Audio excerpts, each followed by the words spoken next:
مسجد الجامع وين مقالة أبوه ولا واحد قربت لقوسه قبل حفلة ترتن كقرآن كريم كأو سند والبتوان كدنبه بيش بركة سنة رمضان لقوا قبت مقالة أبوه ولا ترتن كنا يا وحى سوق من قابية جمعية النور وأذي قد قرآن كريم كأو قش قبل الرسول سنة جاي ترتن كقرآن كريم كوحى كقيب كلاين كبدن كنت نرضى وكل السعودية شنو يتون مدرسة وكي إلا مقالة أبوه ولا وقرن وحال كاسك هذا الشيخ أحمد شوق عمر وكم ذا جودي سوق من قابية ترتن كنا يا شيخ أحمد سمت وكم ذا جودي قرصور كترتن كنا وحينا وشيء كانوا مدة صوماليين إنكر لو قادو كتابك عليه أيام أوران لها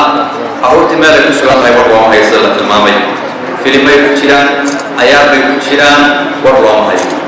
على الضبط لو مكوارد أرض ينتظر كيس الله صار وحن كرا قدر لها وارد حديثة أضل يا مهوان أقول هباتك هلا جدا والدكم أقول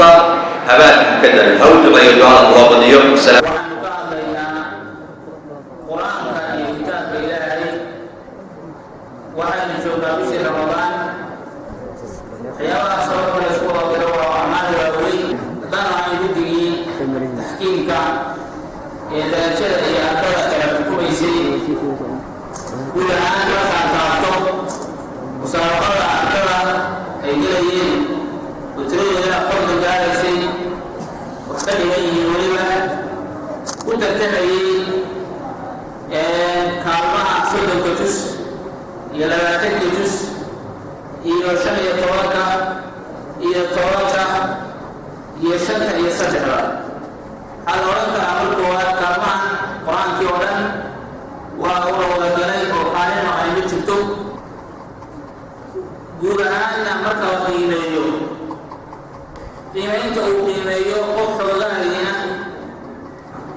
dhinaca kalena waxaa ka hadlay ismada gobolka Cayn oo ay ku horeeyaan Suldaan Saciid Cismaan Cali Suldaan Cali Sheekh iyo Garaad Cabdirasaaq Garaad Soofay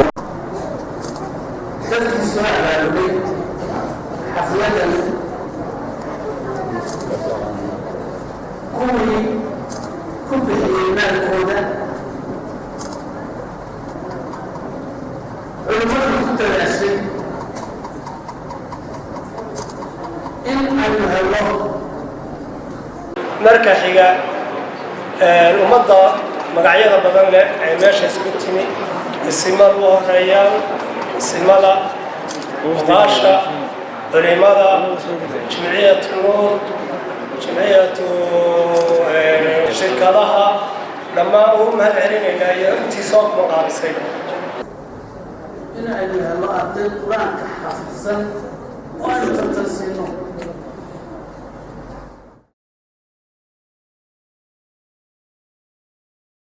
ugu dambeyntiina waxaa halkaasi abaalmarinaya jaayisooyin lagu guddoonsiiyay ardaydii iyagu ka qayb galay tartanka quraanka kariimka oo ku tartamayay 30 juz 20 juz 10 juz iyo 3 juz oo isugu jiray wiilal iyo gabdho waxaana xafladan intii ay socotay si weyn loogu mahad celiyay shirkadaha kala ah Daabshiil Telesom Amal muassasadan la jaahiya qurbajoog u dhalatay deegaankan oo iyagu gacan ka geystay sidii uu qabsoomi lahaa tartankani waxaana si gaar ah loogu sii mahad celiyay Ali Shah oo haatan ku nool dalka Sacuudiga oo ka qayb qaatay sidii uu qabsoomi lahaa tartankani